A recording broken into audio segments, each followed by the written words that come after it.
يا أيها الناس قد جاءتكم موعظة من ربكم وشفاء لما في الصدور وهدى ورحمة للمؤمنين.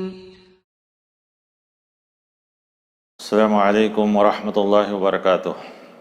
الحمد لله وحده والصلاة والسلام على من لا نبي بعده. أما بعد، أعوذ بالله من الشيطان الرجيم. بسم الله الرحمن الرحيم. ألف لام ميم. الله لا إله إلا هو الحي القيوم.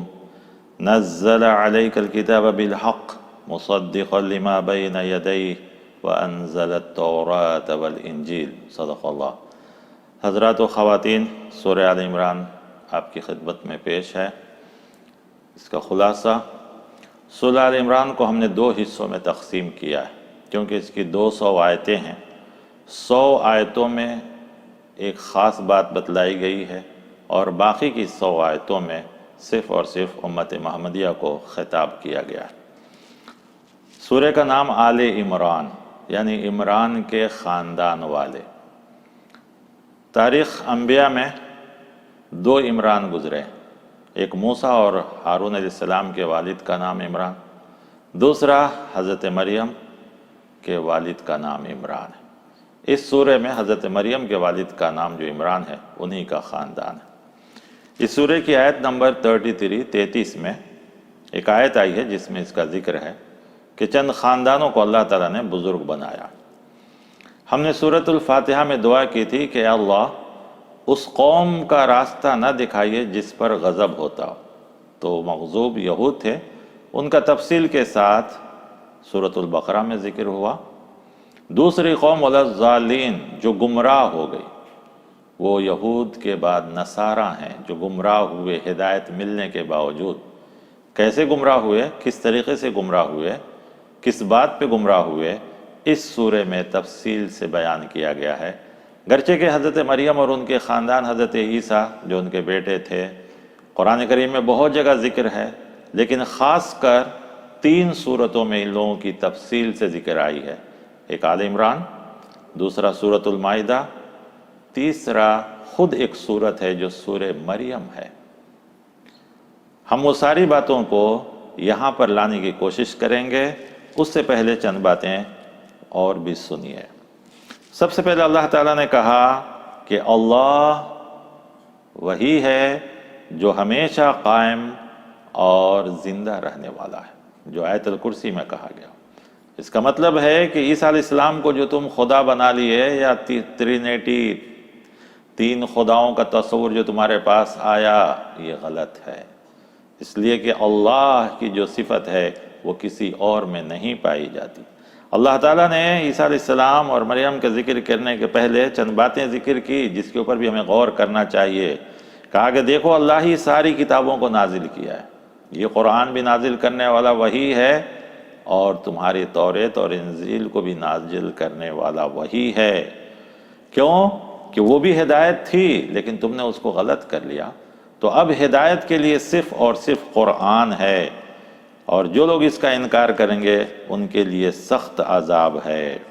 پھر اس کے بعد اللہ تعالیٰ نے، چونکہ انسان کے گمراہ ہونے کی ایک وجہ یہی ہے کہ اللہ تعالیٰ کی صفتوں کے بارے میں غلط تعویل کیے، تو اللہ نے اس سورہ میں ایک آیت نازل کیا. وہ کہا وَالَّذِي أَنزَلَ عَلَيْكَ الْكِتَابَ مِنْهُ آيَاتٌ مُحْكَمَاتٌ هُنَّ أُمُّ الْكِتَابِ، کہ اس قرآن میں 2 قسم کی آیتیں ہیں. ایک محکمات، قانون، حکم، احکام، اور یہی اصل کتاب ہے. کہا ہن ام الکتاب، یہی کتاب کی بنیاد ہے، کتاب کی جڑ ہے، کتاب کی اصل ہے.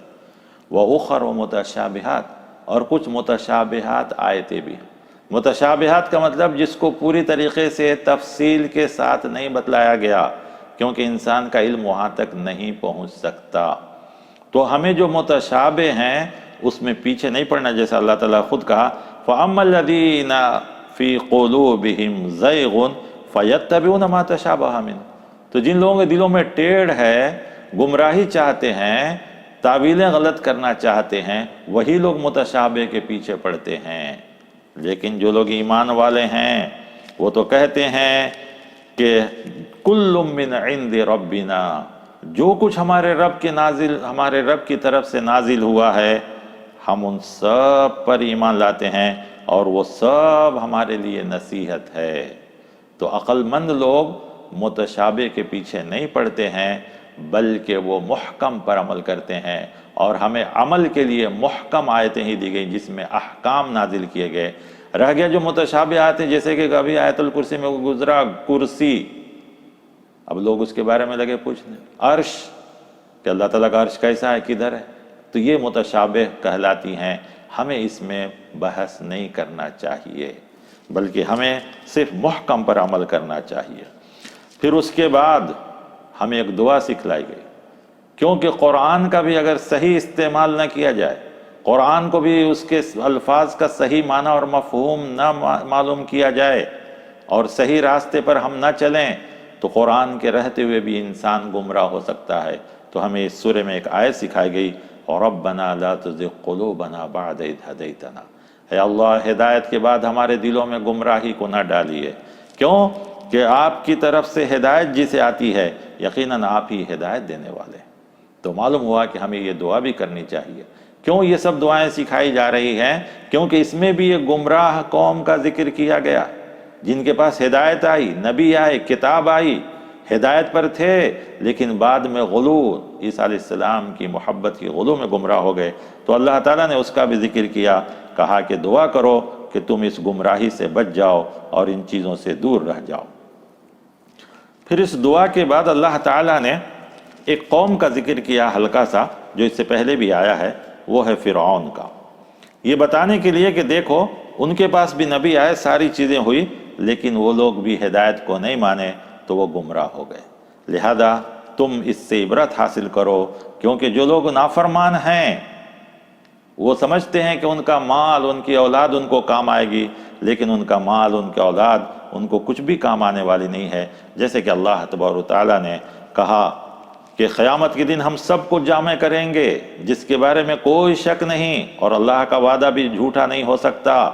ان الذین کفروا، جن لوگوں نے کفر کیا اللہ کا، رسول کا، کتابوں کا، لن تغنی عنہم اموالہم، ان کے مال ان کو کام نہیں آئیں گے، ولا اولادہم، ان کے اولاد بھی ان کو کام نہیں آئے گی، اللہ سے کچھ بھی یہ بچا نہیں سکتے، بلکہ یہی لوگ جہنم کے ایندھن بن جائیں گے، جہنم کے فیول بنیں گے، ان سے ہی جہنم بھڑکائی جائے گی، کیونکہ یہ اللہ کے نافرمانوں میں سے ہیں۔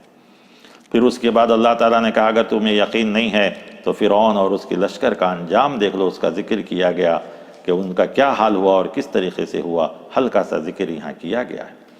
پھر اس کے بعد اللہ تبارک و تعالیٰ نے کہا دیکھو دنیا میں متاع، فائدے کی بہت سی چیزیں ہیں، لیکن یہ حقیقی نہیں ہے، یہ وقتی ہیں، یہ ہمیشہ کی فائدے کی نہیں ہے، یہ ہمیشہ سکون پہنچانے والی نہیں ہے، صرف تھوڑے سے وقت کے لیے۔ وہ کون سی چیزیں ہیں؟ اللہ تعالیٰ نے اس سورہ کی آیت نمبر 14 میں کہا زُيِّنَ لِلنَّاسِ حُبُّ الشَّهَوَاتِ، اللہ تعالیٰ نے انسانوں کے لیے کہا ہے کہ سارے انسانوں کی یہی حال ہے کہ وہ ان چیزوں کی خوبصورتی میں، ان کی جو ہے محبت میں پڑ گئے۔ عورتیں، بچے، سونے چاندی کے خزانے، گھوڑے، جانور جس کو وہ شوق سے پالتے ہیں، کھیتیاں، ان سب شوق میں پڑ کر انسان اللہ سے دور ہو گیا، دین سے دور ہو گیا۔ ان چیزوں کو برا نہیں کہا، بلکہ یہ کہا کہ ان کی محبت میں پڑ کر اللہ رسول دین سے دور نہ ہو جاؤ، کیونکہ یہ محبت تھوڑے ہی دن کے لیے، یہ تمہاری ضرورت ہے لیکن تھوڑے دن کے لیے، تھوڑے سے وقت کے لیے۔ اصل چیز، اصل کامیابی جو اس دنیا اور آخرت میں کرنے والی ہے وہ اللہ، رسول، دین، کتاب۔ لہذا ان چیزوں کو جتنا ضرورت ہے اتنا ہی استعمال کرو، ان چیزوں کی محبت میں گرفتار نہ ہو جاؤ، اس لیے کہ محبت ایک پاک لفظ ہے، لیکن بہت سے لوگ اس کا غلط استعمال کر کے گمراہ ہوئے، جیسے کہ نصارہ، عیسیٰ علیہ السلام سے غلط محبت کر کے، مریم سے غلط محبت کر کے گمراہ ہوئے، جس کا ذکر آگے آئے گا۔ تو کہا گیا کہ یہ سب ذالک متاع الحیات دنیا، یہ دنیا کے ساز و سامان ہے، دنیا ہی خود تھوڑے دن کے لیے ہے، تو اس میں رہنے والی چیزیں کتنے دن کے لیے رہے گی، کتنے دن کام آ سکتی ہے۔ جب ہمارا رہنا سہنا ہی مختصر ہے تو وہ ساری چیزیں، لیکن اللہ نے کہا واللہ عندہ حسن المآب، اور اللہ اس کے پاس بہترین ٹھکانہ ہے۔ تو گویا اللہ کی محبت کو دنیا کی ان سب چیزوں کی محبت پر اللہ کی محبت کو ترجیح دو، یا ان چیزوں کی محبت میں پڑھ کے اللہ کی محبت کو ترجیح نہ دو، ورنہ قومیں گمراہ ہوئی ہیں تو اس کی وجہ یہی ہے۔ پھر اس کے بعد ہم مختصر ایک دعا یہاں سکھلائی گئی ہے، وہ بھی دو دعا ہے۔ ایک دعا کہ جو ایمان والے ہیں وہ دعا کرتے ہیں ربنا اننا آمنا فاغفر لنا ذنوبنا، اے ہمارے رب ہم ایمان لائے، حالانکہ بہت سے لوگ ہیں تیری نافرمانی کر رہے ہیں، لیکن ہمیں آپ نے ہدایت دی، ہم ایمان لا لیے، اے اللہ ہمارے گناہوں کو معاف فرمائیے، وقنا عذاب النار، اور جہنم سے ہمیں بچائیے۔ سب سے بڑی کامیابی جہنم سے بچانا ہے۔ پھر اس کے بعد اسی پر وہ صبر کرتے ہیں، الصابرین والصادقین والقانتین، وہ صبر کرتے ہیں، صادقین سچائی اختیار کرتے ہیں، والقانتین اور جو کچھ اللہ نے ان کو دیا ہے اس پر قناعت کرتے ہیں، صبر کرتے ہیں، بس کرتے ہیں، ہائے ہائے ہائے دن بھر نہیں کرتے رہتے، زندگی بھر نہیں کرتے رہتے، جو کچھ اللہ دیا اس پر قناعت کرتے ہیں، والمنفقین اور جو کچھ اللہ نے اس میں دیا ہے اسی میں سے خرچ بھی کرتے ہیں، اللہ کے راستے میں اس کے بندوں پر، غریبوں پر، یتیموں پر، مسکینوں پر خرچ کرتے ہیں، والمستغفرین بالاسحار اور خاص کر سحر کے وقت، رات کے آخری حصے میں استغفار بھی کرتے۔ یہ نیک بندوں کی صفت بتلائی گئی۔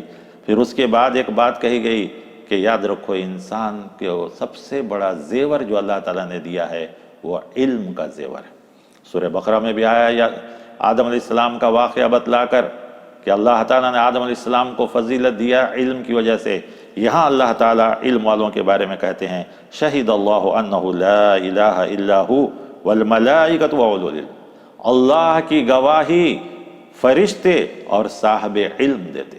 معلوم اللہ کو صحیح پہچاننے کے لیے ہم کو صحیح علم چاہیے، تو یہاں علم والوں کو فرشتوں کے ساتھ اور اللہ کے نیک بندوں اور اللہ کی صحیح معلومات اور صحیح علم رکھنے والے، صحیح پہچاننے والوں میں علم والوں کو کہا گیا۔ اب اس کے بعد یہاں سے وہ بات شروع ہو رہی ہے جو نصارہ کے گمراہ ہونے کی وجہ ہوئی، تو اس میں ایک پہلی بات مقدمے کے طور پر، مقدمہ یعنی پریفیس جس کو کہتے ہیں، کہا ان الدین عند اللہ الاسلام۔ کوئی یہ نہ سمجھے کہ یہ دین وہ دین سب الگ الگ ہے، نہیں، اللہ کے پاس ایک ہی دین ہے۔ اللہ تعالیٰ ہر دور میں نبیوں کو دیتا رہا وہ دین جو آدم علیہ السلام اور نوح علیہ السلام سے چلا، اور اسی دین کو مکمل کیا آخری نبی، پیارے نبی محمد رسول اللہ صلی اللہ علیہ وسلم۔ لیکن دین ایک ہی ہے، سارے انبیاء اسی دین کی دعوت دی ہے، کسی نے یہود و نصارہ یا کسی دین کی دعوت نہیں دی، سب نے دعوت دی ہے تو صرف اور صرف اسلام کی، اس لیے کہ اللہ کے پاس ایک ہی دین ہے۔ اور جن لوگوں نے اختلاف کیا ان کے پاس علم آنے کے باوجود، تو یاد رکھیے انہوں نے اللہ کی آیتوں کا انکار کیا۔ آگے چل کر ایک آیت آئے گی جس میں صاف صاف کہا گیا ہے کہ جو بھی دین اسلام کے علاوہ کوئی دین قبول کریں گے وہ قابل قبول نہیں، اس لیے کہ اللہ کے پاس جو دین ہے وہ صرف دین اسلام ہے۔ باقی جتنے دین ہیں اسی سے نکل کر لوگوں نے ان الگ الگ پگڈنڈیاں، الگ الگ راستے یا الگ الگ نام بنا لیے ہیں، ورنہ حقیقت دین ایک ہی دین ہے۔ پھر اس کے بعد اللہ تبارک و تعالی ان سب چیزوں کو ذکر کرنے کے بعد کہا کہ انسان دنیا میں گمراہ ہونے کی ایک وجہ یہ بھی ہے کہ ملک، سطوت، طاقت، قوت، حکومت، یہ ساری چیزیں اللہ تعالیٰ کہتے ہیں کہ یاد رکھو ہم جب چاہتے ہیں، جس کو چاہتے ہیں دنیا میں ملک اور طاقت عطا فرماتے ہیں۔ قل اللہم مالک الملک، کیونکہ دنیا میں بہت سے مذہب بادشاہوں کی وجہ سے پھیلے ہیں، بادشاہوں کی طاقت اور قوت کی وجہ سے پھیلے ہیں، تو اللہ تعالیٰ نے کہا طاقت، قوت، حکومت، دولت، سلطنت یہ بھی سب وقتی چیزیں، ہم جسے چاہتے ہیں جب چاہتے ہیں جسے دیتے ہیں۔ قل اللہم مالک الملک، حقیقی ملک کا مالک اللہ ہے، ہر طاقت اور قوت کا مالک اللہ ہے، وہ جسے چاہتا ہے ملک دیتا ہے، جسے چاہتا ہے ملک سے نکال دیتا ہے۔ تو اگر ملک کی وجہ سے تو گویا ملک ختم ہوئی تو اس دین کو بھی ختم ہو جانا چاہیے، اس راستے کو بھی ختم ہو جانا چاہیے۔ لیکن اسلام چونکہ اللہ کا مذہب ہے، اللہ کا دین ہے، تو اللہ تو ہمیشہ رہنے والا ہے، تو اس کا دین بھی ہمیشہ رہے گا۔ پھر اس کے بعد کہا کہ اسی طرح عزت اور ذلت یہ بھی اللہ کے ہاتھ میں ہے، اللہ جسے چاہتا ہے عزت دیتا ہے، جسے چاہتا ہے ذلیل کر دیتا ہے، تو یہ سب اللہ کے ہاتھ میں ہے۔ اسی لیے ہم کو کہا گیا ہے کہ اللہ تعالیٰ سے یہ سب چیزوں کو مانگنا چاہیے، اور اللہ ہی یہ سب چیزوں کو دینے والے ہیں۔ پھر اس کے بعد کہا کہ تم جو کچھ ظاہر کرو یا چھپاؤ تمہارے دلوں سے ہی اللہ تعالیٰ بھید جاننے والا ہے۔ دل میں چھپا لو یا ظاہر کرو، اللہ سے نہیں چھپا سکتے، اللہ سے کوئی چیز نہیں چھپا سکتے۔ دوستوں سے، رشتہ داروں سے، بھائی بہنوں سے، ماں باپ سے، محلے والوں سے چھپا سکتے ہو، اللہ سے کوئی چیز نہیں چھپا سکتے۔ اللہ تعالیٰ جو سب کچھ جانتا ہے، جو کچھ کی زمین میں آسمان میں ہے، اس لیے کہ اللہ ہر چیز پر قدرت رکھنے والا ہے۔ اب وہ بات آ رہی ہے جو اس سورہ کی آیت نمبر 33 میں ہے۔ آیت یہ ہے کہ ان اللہ اصطفیٰ آدم و نوحا و آل عمران، ان اللہ اصطفیٰ آدم و نوحا و آل ابراہیم و آل عمران علی العالمین۔ اللہ نے چند خاندانوں کو چن لیا، ان کی محنت، ان کا لگن، ان کا جوش، ان کا جذبہ، ان کی خدمت، ان کی قربانی، اس میں سے چند نام ہیں۔ سب سے پہلے آدم علیہ السلام، چونکہ ساری انسان انہی کی اولاد ہے۔ پھر اس کے بعد نوح، 950 سال، اللہ اکبر۔ ہم 1 2 بار 3 بار کسی کو کہتے ہیں، لوگ ناراض ہو جاتے ہیں، ہمارا دل چھوٹا ہو جاتا ہے۔ سوچ کر دیکھیے، نوح علیہ السلام 950 سال، یہ کوئی معمولی مدت نہیں ہے، لیکن 950 سال وہ لوگوں کو دعوت دلاتے رہے۔ اور قوم کیسی، ہم انشاءاللہ آگے سورہ ہود میں اور دوسری سورت میں تفصیل سے بتلائیں گے کہ کیسی کیسی باتیں نوح علیہ السلام کو لوگوں نے کہی، لیکن نوح علیہ السلام 950 سال تک صبر کرتے رہے۔ اللہ نے ان کے خاندان کو چن لیا۔ وآل ابراہیم، اس لیے ابراہیم علیہ السلام، کتنی آزمائشیں ہوئی ان کی، آگ میں ڈالے گئے، گھر سے نکالے گئے، ملک سے نکالے گئے، کہاں کہاں سفر کیے، مصر، فلسطین، مکہ، کیسی کیسی تکلیفیں ہیں۔ سب کچھ ہیں، اللہ کے دوست ہیں، اولاد نہیں ہے، اولاد کے لیے 80 سال تک دعا کر رہے ہیں۔ یہ سب چیزیں ان کی قربانیاں تھی۔ اللہ نے ان کے خاندان کو بھی قبول کر لیا، بلکہ بنی اسرائیل، حتیٰ کہ آخری نبی، پیارے نبی صلی اللہ علیہ وسلم اسی خاندان سے، حتیٰ کہ عمران، حضرت ہارون، حضرت موسیٰ، یہ سب اسی خاندان سے، حضرت اسحاق، حضرت اسماعیل، حضرت داؤد، حضرت یعقوب، حضرت یوسف، سارے نبی اسی خاندان سے، اللہ نے ان کے خاندان۔ اسی طرح آل عمران، عمران کے خاندان کو، اور یہ عمران کون؟ حضرت مریم علیہ السلام کے والد، حضرت عیسیٰ علیہ السلام کے نانا ہیں۔ اس خاندان کو اللہ تعالیٰ نے قبول کر لیا، کیونکہ جس وقت حضرت عیسیٰ علیہ السلام نبی ہیں، اسی وقت ان کے ایک خالو بھی نبی ہیں، حضرت زکریا علیہ السلام۔ پھر ان کے بیٹے یحییٰ علیہ السلام، وہ بھی نبی ہیں۔ وہ بیک وقت تھوڑے سے فاصلے میں 3 نبی ہیں ایک ہی وقت میں اور ایک ہی جگہ میں، اور سب ایک ہی خاندان۔ اللہ نے اس خاندان کو بھی پسند کر لیا۔ تو اللہ تعالیٰ نے کہا کہ یہ سب میرے خاندان۔ سب سے پہلے کہا کہ عمران کی بیوی نے، یعنی حضرت مریم نے جس وقت نیت کی، حضرت مریم کی والدہ نے جس وقت نیت کی کہ میں ایک اولاد مجھے دے تاکہ میں اسے تیرے گھر کی خدمت کے لیے رکھوں، تو ان کی خواہش تھی کہ لڑکا ہوگا، لیکن اتفاق کہ لڑکی پیدا ہوئی۔ اب حضرت مریم کی ماں بہت پریشان ہوئی کہ میں تو سوچی تھی کہ لڑکا ہوگا تو بیت المقدس کی عبادت کے لیے، حفاظت کے لیے، خدمت کے لیے رکھوں گی، لیکن اب یہ تو لڑکی ہے۔ اللہ تعالیٰ نے کہا، یاد رکھو، لیس الذکر کالانثیٰ، یہ لڑکی اس لڑکے کی طرح نہیں ہے تم جو سوچ رہے تھے۔ ہم نے جو لڑکی دی ہے آج آپ کو، اس میں ہی خیر اور بھلائی ہے۔ معلوم ہوا کہ ہمیں صرف اولاد کی دعا کرنی چاہیے، صالح اور نیک اولاد کی۔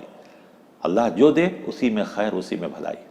اگر لڑکا پیدا ہو گیا ہوتا تو پھر عیسیٰ علیہ السلام نہیں پیدا ہوتے۔ تو اللہ تعالیٰ نے مریم کو دے کر ان کو بھی نیک بنایا، پھر ان کو حضرت عیسیٰ دے کے ان کو بھی نیک بنایا۔ انہوں نے ایک نیک اولاد کی دعا کی، اللہ نے 2 نیک اولادیں دی۔ تو اللہ کے دینے میں بہت فضل ہے، بہت بڑائی ہے، بہت بڑی چیز ہے۔ تو پھر جب ان کا وقت آیا تو پھر وہ بڑی پریشان ہوئی، ساری چیزیں ہوئی، تو آخر میں اللہ نے ان کو بتلایا کہ کھجور کے درخت کا سہارا لو، اس کھجور کا پھل کھاؤ، یہ تمہارے لیے فائدہ مند ہے۔ پھر اس کے بعد وہ بڑی ہوئیں، پھر عیسیٰ علیہ السلام پیدا ہوئے۔ عیسیٰ علیہ السلام کے پیدا ہونے سے پہلے چند باتیں حضرت مریم کے ساتھ ہوئی کہ ماں نے ان کو اللہ کے وعدے کے مطابق، تو اس سے پتہ چلا کہ آدمی جو نظر مانتا ہے، اس کے نظر اس کے ارادے کے مطابق ہو یا نہ ہو، نظر پوری کرنی چاہیے۔ تو انہوں نے حضرت مریم کو بیت المقدس کی خدمت کے لیے رکھ دی۔ وہاں پر ان کے خالو حضرت زکریا علیہ السلام تھے، وہ بھی دیکھ رہے تھے اور ان ساری چیزوں کی خدمت کرتے تھے وہ بھی۔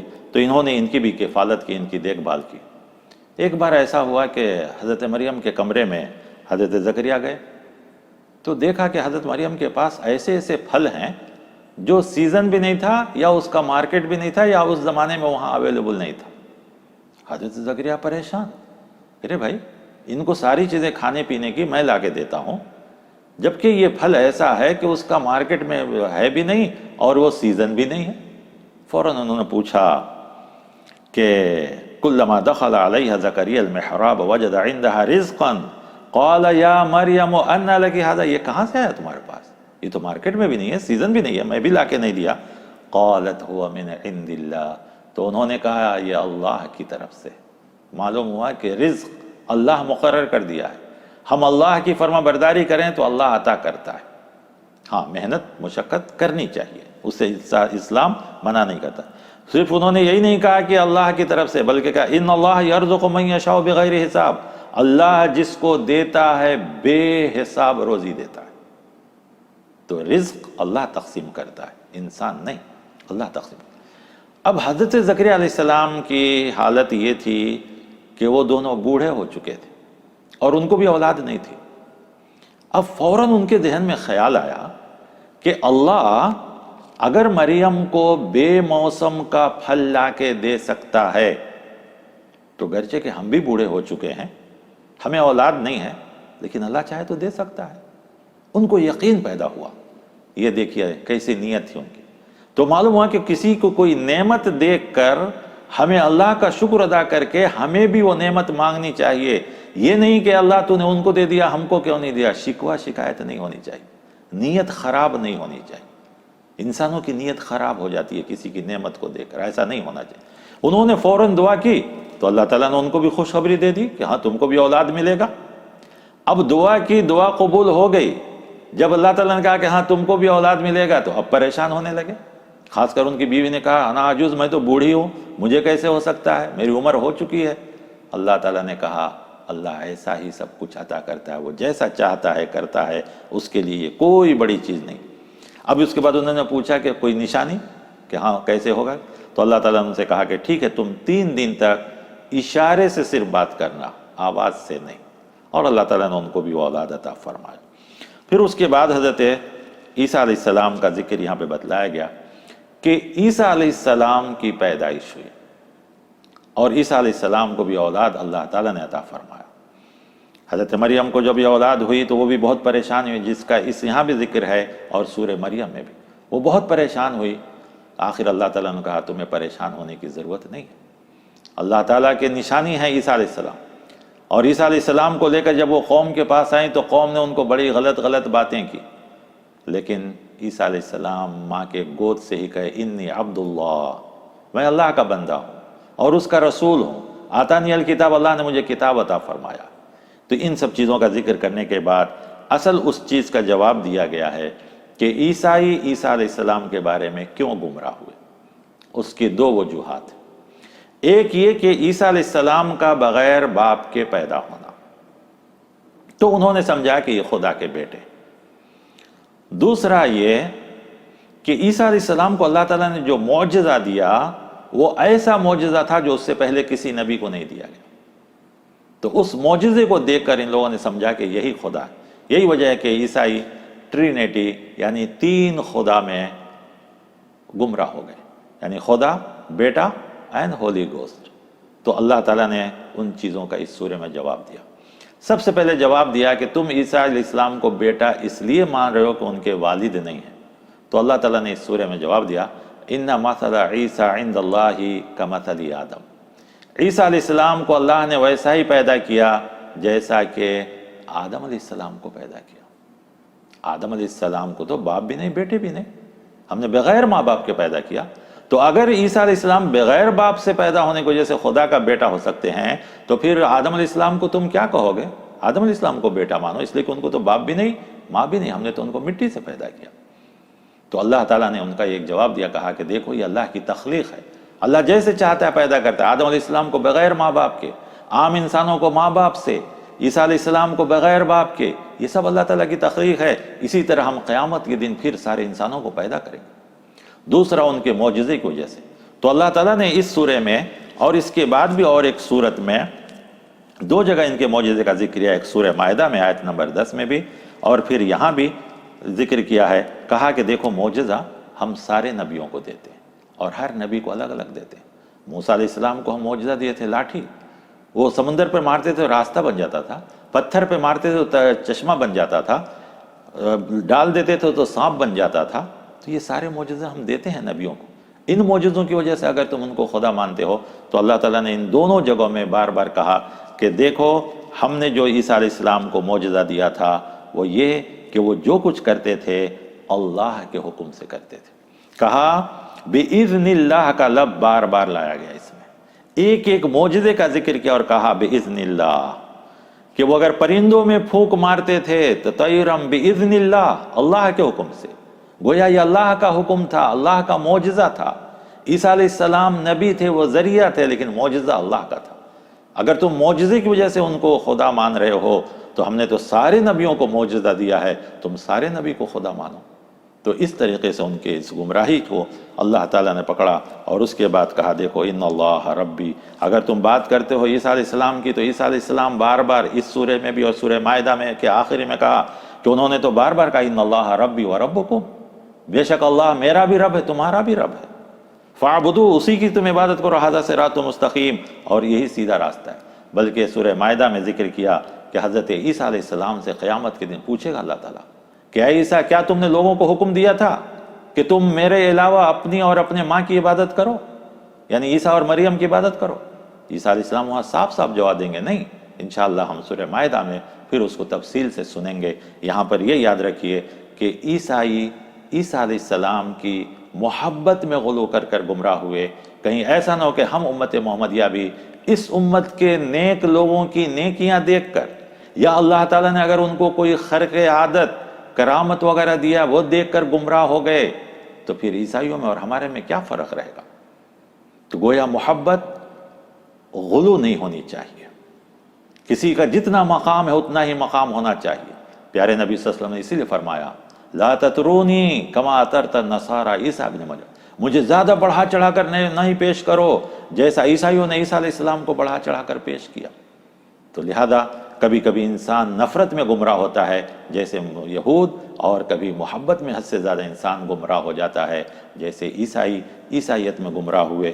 پھر اس کے بعد ان لوگوں کے کہا گیا کہ آدم اور عیسیٰ، یہ سارے جواب دینے کے بعد اہل کتاب کو دعوت دی گئی اس صورت میں، اہل کتاب کو بار بار اس صورت میں دعوت دی گئی ہے، جیسے اس آیت کی اس صورت کی آیت نمبر 75-76 میں ان کو دعوت دی گئی ہے، اور ساتھ ہی ساتھ اس آیت کی آیت نمبر 85 میں بھی ان کو اسلام کی دعوت دی گئی۔ کہا گیا کہ دیکھو اسلام ہی ایک دعوت ہے، اسلام ہی ایک راستہ ہے، تم اس سے آگے نہ بڑھو۔ اور اس کے لیے ابراہیم علیہ السلام کی زندگی یہاں پیش کیا گیا کہ تم اپنے آپ کو بار بار کہتے ہو کہ ابراہیم علیہ السلام ہمارے پیروکار ہیں، ابراہیم علیہ السلام ہمارے لیڈر ہیں، پیشوا ہیں۔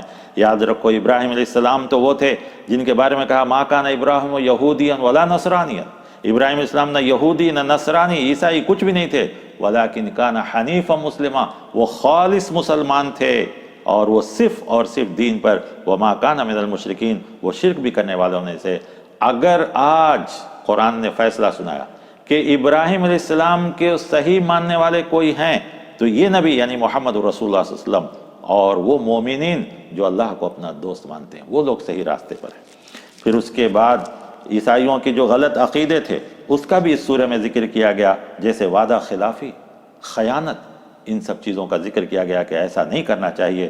پھر اس کے بعد جو ان کی اخلاقی خرابیاں تھیں اس کو بھی ذکر کیا، اور دینی خرابیاں تھیں کہ وہ دین کے بدلے شریعت کو بیچ دیتے تھے، حق کو باطل کے ساتھ ملاتے تھے۔ تو امت مسلمہ سے کہا گیا کہ تم ایسا نہ کرو۔ آخر میں یہ جو مضمون کو ختم کیا گیا ہے ایک ایسی آیت پر جو آیت نمبر 100 ہے، اس میں اللہ تعالیٰ نے ایمان والوں کو دعوت دیا اور کہا یا ایھا الذین آمنو، اے ایمان والو تم اطاعت کرو اور گمراہی میں مبتلا نہ ہو جاؤ۔ پھر اس کے بعد ایک بہترین بات کہتے ہوئے اللہ تعالیٰ نے کہا کہ انسان اگر قیامت کے دن جو یہ سوچتا ہے کہ میں فلاں کی وجہ سے بچ جاؤں گا، تو قرآن کریم کہتا ہے کہ جو لوگ گمراہ ہو گئے اگر وہ قیامت کے دن زمین کے اتنا سونا لے کر آئیں اور اس کو دے کر چاہیں کہ عذاب سے بچ جائے تو نہیں ہو سکتے، بنسبت یہ کہ تم کہو کہ فلاں ریکمنڈ کریں گے، فلاں سفارش کریں گے، یہ تو دور کی بات، زمین کے برابر سونا لے کر آؤ گے تب بھی تم اس سے نہیں بچ سکتے۔ لہذا بہتر ہے کہ جس طرح سارے انبیاء نے کہا آمنا باللہ، ہم اللہ پر ایمان لائے اور جو کچھ کے نازل ہوا ابراہیم، اسماعیل، اسحاق، یعقوب اور ان کے خاندان، موسیٰ، عیسیٰ، ان سارے نبیوں نے جس طرح ایک اللہ کو مانا، تم بھی اسی طرح ایک اللہ کے اوپر ایمان لاؤ، اس لیے کہ اللہ کے پاس ایک ہی دین ہے۔ وَمَن يَبْتَغِ غَيْرَ الْإِسْلَامِ دِينًا، جو لوگ اسلام کے علاوہ کسی دین کو قبول کریں گے وہ قابل قبول نہیں ہوگا، الٹا نقصان دہ ہوگا۔ جیسے کہا وَهُوَ فِي الْآخِرَةِ مِنَ الْخَاسِرِينَ، وہ آخرت میں نقصان اٹھائیں گے۔ گویا آخری بات یہاں پر کہا گیا، لیکن ساتھ ساتھ اللہ بڑا رحمان و رحیم ہے، وہ ہمیشہ توبہ کی دعوت دیتا ہے، بڑے سے بڑے گناہوں کے لیے کہتا ہے اگر توبہ کر دو تو اللہ تعالیٰ معاف کر دے گا۔ کہا إِلَّا الَّذِينَ تَابُوا، جن لوگوں نے توبہ کیا اس کے بعد وہ اصلحوا اور نیک بن گئے تو اللہ ان کو بخش دے گا، رحم کر دے گا۔ تو یہاں تک ہم نے ان ساری باتوں کو پیش کی، انشاءاللہ باقی کی باتیں دوسرے حصے میں آپ کے پاس آئے گی۔ چونکہ وقت بہت جلد ہو جاتا ہے اور ویڈیو کا سلسلہ ہے، زیادہ لمبا ہونے سے لوگوں کو بیک وقت سننے میں یا ساری تکلیفیں ہوتی ہے، اس لیے ہم ان کو آدھے آدھے گھنٹے میں تقسیم کر کے آپ کے سامنے پیش کر رہے ہیں۔ شروع میں ہم تھوڑا سلو جائیں گے ایک ایک سوروں کو تفصیل سے، بعد میں انشاءاللہ کسی طریقے سے کوشش کریں گے، اللہ توفیق دیا تو اس پورے قرآن کو مکمل کرنے کی۔ اللہ تعالیٰ مجھے سچ کہنے، حق کہنے، اچھی بات کہنے کی توفیق عطا فرمائے، اور جو ہماری نیت ہے کہ لوگوں کو قرآن سے قریب کرنا، اللہ تعالیٰ ہر بندے کو اس خاص وقت میں جب کہ ہم کو موقع ملا ہے قرآن کو پڑھنے، سننے، سمجھنے اور اس پر عمل کرنے کی توفیق عطا فرمائے۔ اللہ تعالیٰ ہم سب کی نیتوں کو قبول فرمائے، آمین۔ وصلی اللہ تعالی علی النبی وبارک وسلم۔ السلام علیکم ورحمۃ اللہ وبرکاتہ۔